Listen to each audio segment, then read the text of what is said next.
వారు అతనిని సింహాసనంపై కూర్చున్న రాజు వద్దకు తీసుకువెళ్లారు.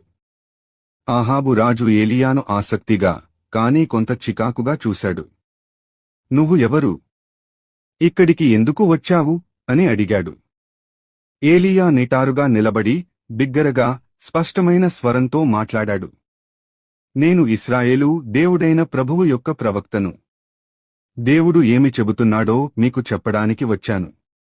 నేను సేవించే ఇశ్రాయేలు దేవుడైన ప్రభువు జీవించినంత కాలం నేను చెప్పే వరకు దేశంలో వర్షం లేదా మంచు ఉండదు. ఆహాబు రాజు ఏలియాను నమ్మలేకపోయాడు. కాని ఏలియా ముఖం గంభీరంగా ఉంది, మరియు అతని కళ్లలో భయం లేదు. ఇది జరుగుతుంది, ఎందుకంటే మీరు మరియు మీ ప్రజలు ప్రభువును విడిచి బయలును పూజిస్తున్నారు.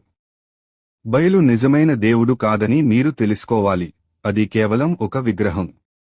ప్రభువు, ఒక్క నిజమైన దేవుడు, ప్రతిదీ నియంత్రిస్తున్నాడు, వర్షాన్ని కూడా. ఆహాబు రాజు బదులిచ్చేలోపే ఏలియా వెనుదిరిగి రాజభవనం నుండి బయటకు నడిచాడు.